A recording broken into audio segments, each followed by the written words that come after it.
नमस्कार, स्वागत है आपका आपकी अपने YouTube चैनल करमीर में। हम संधि पढ़ रहे थे। पिछले वीडियो में हमने संधि का अर्थ, संधि और संधि विच्छेद का अर्थ और संधि के प्रकारों के बारे में पढ़ा।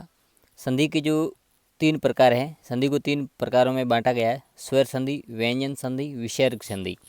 पहला जो स्वर संधि, जो अ, आ, ई, उ, जो ये स्वर होते हैं। अब जब दो स्वर आपस में मिलती है तो एक विकार उत्पन्न होता है, तो वो स्वर संधि कहलाती है। ये स्वर संधि 5 प्रकार की होती है: दीर्घ स्वर संधि, गुण संधि, वृद्धि संधि, यण संधि, और पांचवा है अयादि संधि। अब इसका एक एक के बारे में हम डिटेल से पढ़ेंगे। जो पहली जो संधि है, दीर्घ संधि। दीर्घ जो स्वर होती है 2 प्रकार की होती है, एक लघु स्वर और एक दीर्घ स्वर। लघु स्वर में जिस स्वर पर जोर कम, बोलने में जोर कम लगता है, और दूसरा थोड़ा बोलने में थोड़ा सा जोर ज़्यादा लगता है, जैसे अ, इ, उ। इस पे इसी बोलने में थोड़ा जोर कम लगता है। और दूसरे जैसे आ, ई, उ। अब इस इन स्वरों को बोलने में थोड़ा सा जोर ज़्यादा लगता है, तो इस कारण ये स्वर दीर्घ स्वर कहलाते हैं। जब एक ही स्वर के 2 रूप, यानी लघु और दीर्घ, यानी अ, ई, उ और आ, ई, उ, जब एक दूसरे के साथ मिल जाते हैं तो दोनों मिलकर आ, ई, उ हो जाते हैं। यानी कि ये स्वर हो, जैसे अ, आई है, और ये इनमें से आपस में जैसे अ और आ दोनों मिलेंगे तो आ होगा। ई और छोटी ई या बड़ी ई आपस में मिलेंगे, तो इसके बारे में हम डिटेल से पढ़ेंगे। जब दो जो स्वर है, लघु या दीर्घ, आपस में मिल जाते हैं तो वो दीर्घ स्वर में बदल जाते हैं। अब इसमें पहला जो हम प्रारूप लेंगे, जैसे अ, आओ, और दूसरा दोनों अगर मिलेंगे तो आ हो जाएगा। अब कैसे? जैसे मान लो पहला ये अ है, अब इसको इसको इस अ से हम मिलाएंगे तो भी आ बनेगा। अब इस अ को इस आ से मिलाएंगे तो भी आ बनेगा। इस आ को इस अ से मिलाएंगे तो भी आ बनेगा। इस आ को आ से तो भी आ। अब ये उदाहरण सहित हम समझेंगे।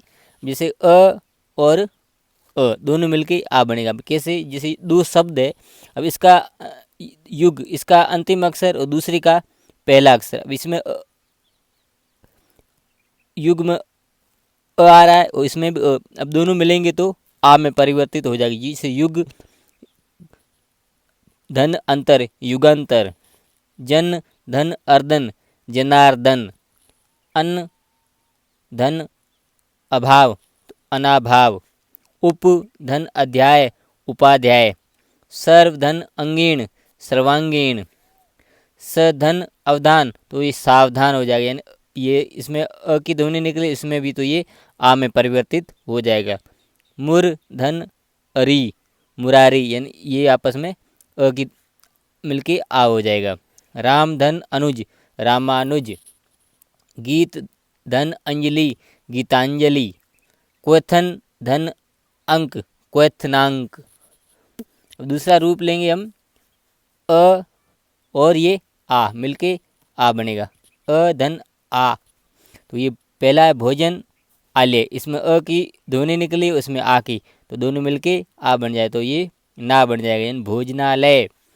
लोक, धन, आयुक्त, लोकायुक्त, आर्य, धन, आवर्त, आर्यावर्त, कुश, धन, आसन, कुशासन, विवाद, धन, आस्पद, विवादास्पद, तो ये हास्यास्पद होता है, तो ये विवादास्पद।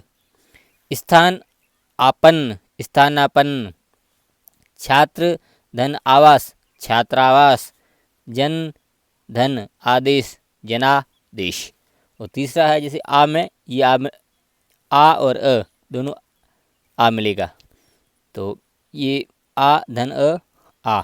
अब ये पहला शब्द युवा, इसका अंत, जो अंतिम जो अक्षर है, इसमें आ की ध्वनि आ रही है और उसमें पहले में अ की, दोनों मिलके आ बनेगा, तो युवा, धन, अवस्था, युवा अवस्था हो जाएगा।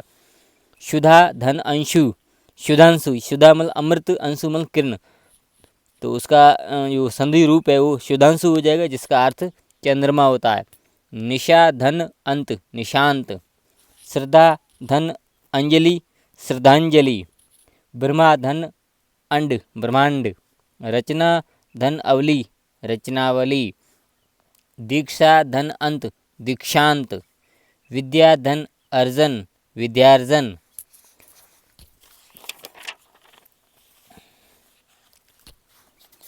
तो अगला जो लास्ट प्रारूप है आ धन आ मिलके आ की ध्वनि बनेगी। तो यानी जैसे विद्या इस अंतिम अक्षर में आ की ध्वनि और इसमें भी पहले में आ की ध्वनि दोनों मिलके भी आ बनाएगी। तो विद्या धन आलय विद्यालय। कारा धन आवास कारावास। चिकित्सा धन आलय चिकित्सालय। प्रेरणा धन आस्पद प्रेरणास्पद। प्रेक्षा धन आगार प्रेक्षागार। प्रेक्षा अर्थ देखना, आगार और इसका अर्थ हो जाएगा प्रेक्षागार यानी नाटक घर। वो महाधन आशय महाशय।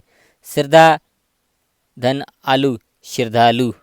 तो ये पहला प्रारूप था अ का। अब दूसरा हम छोटी ई बड़ी ई का प्रारूप देखेंगे अगले वीडियो में। तब तक के लिए धन्यवाद।